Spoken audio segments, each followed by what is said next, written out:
we have manager Bud Black here. Daniel, will go to you to get us going.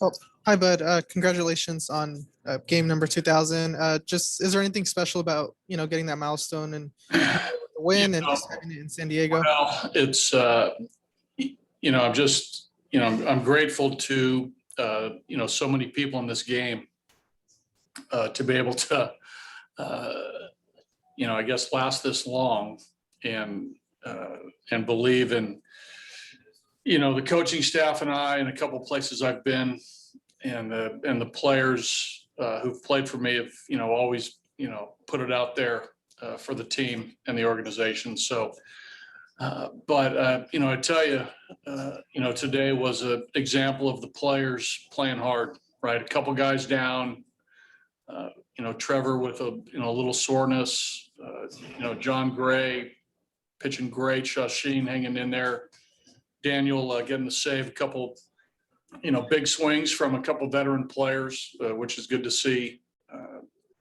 But I'm proud of the group, the way we're battling. So I'll remember this one. I will. Closing out this series with the first road series win, going into the All-Star break, kind of feel like a weight lifted? Well, our road record is what it is, and it's not very good. We're frustrated by that. We're trying to find some answers to, turn that around. But we're playing against a good team. They were putting it out there. Again, they put out their best lineup 3 nights in a row. Even, a day game after night game, albeit the All-Star break coming up.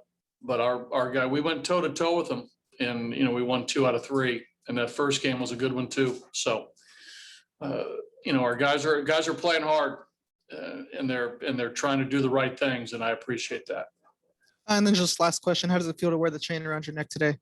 Well, it's something that the guys started, spearheaded by Charlie, and after a win, we always have a couple nice moments in the clubhouse, and I think Chuck threw it on me because I'm an old guy with some experience of a lot of games, and it was a cool moment in the clubhouse. Thank you, and congrats on 2000. Thank you, Patrick. Hey, buddy. Congrats from me too. That's a really cool accomplishment. In terms of John Gray today, fastball was cooking at 98 a few times, sat about 96, 97. This isn't that far removed from when he was, having the forearm and elbow soreness. Are you at all surprised that he's throwing with this velocity now? Well, a little bit, Patrick, a little bit surprised.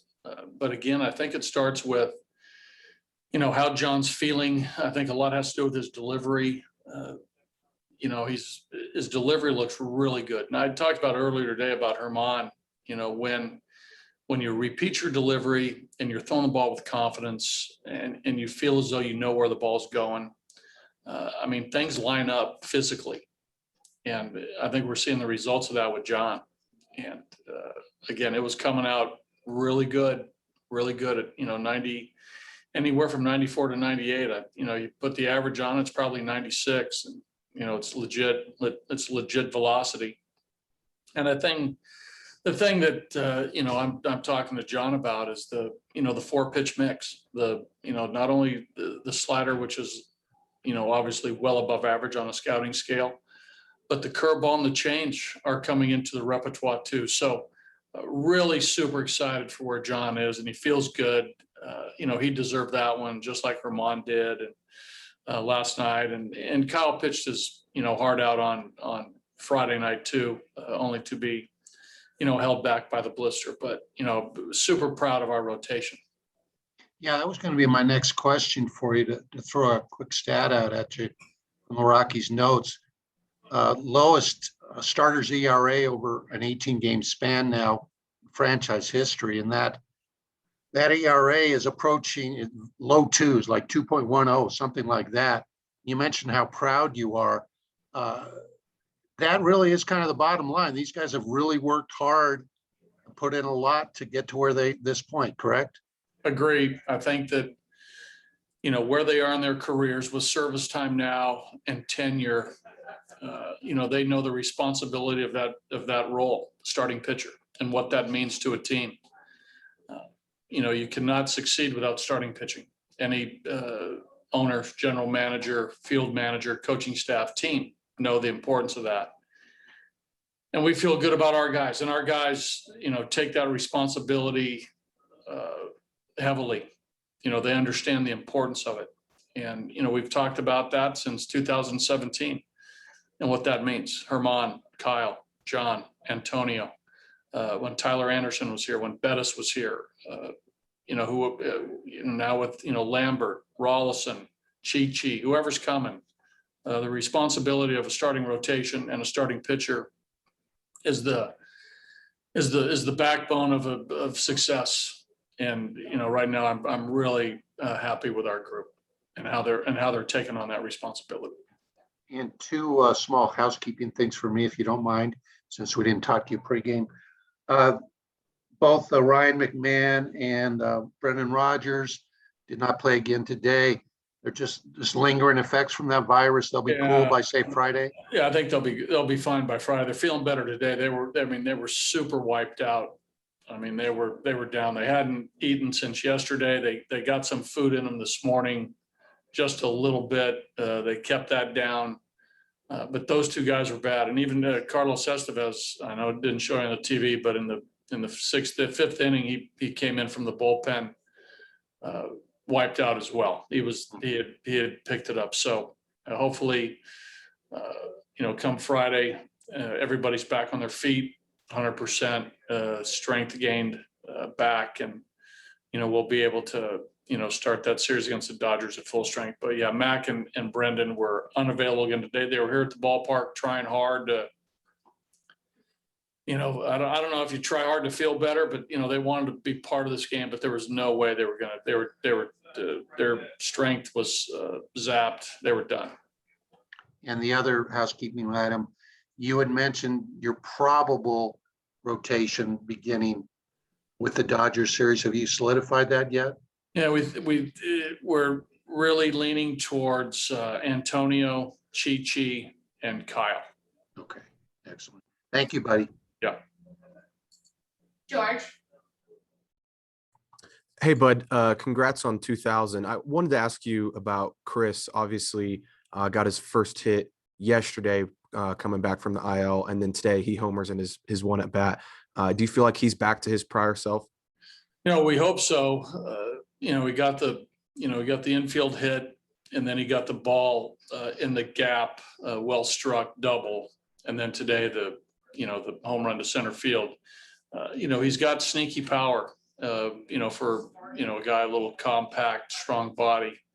Let's hope that that's turned it around for him. But he was in a little bit of a funk, and he's streaky by nature. Dave Magadan had him in Arizona, and Mags will tell you that when he's hot, he's hot. He was hot early, right? Those first couple weeks of the season, he came out like gangbusters, got a bunch of hits, and helped us win a lot of games early in the year.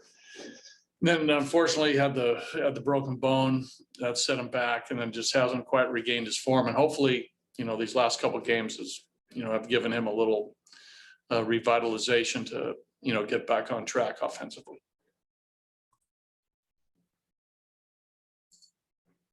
all right, we'll finish up with Larry Patrick. Yes, buddy. Coming up here with the 3-3 away game record here, has to give you a lot of momentum coming into the so-called second half of the season, beginning on Friday. The team is entrenched pretty solidly in fourth place. What do you look at as far as resetting goals and doing the rest of the season when you come back? Well, sort of all year, Larry, we knew that this was going to be a year for a lot of guys to hopefully make strides in performance and solidifying themselves as major league players and learning how to succeed at the big leagues. Hampson, Fuentes, Daza, Rogers, Nunez, Diaz, some guys in our bullpen. We're still looking for that growth. We're looking for, some bullpen consistency, and we're looking for more offensive, production here in the second half. Our expectation every night, Larry, is to win a game. And we know that the team on the other side is trying to do the same thing. We're in a tough division. You look at the records of the teams above us; they're the best in the National League, and we're looking up at them. But we're going to come to play and try to beat them with our group of players. Our guys come to play every night. They're ready for that challenge, and our expectations are to get better, as a team.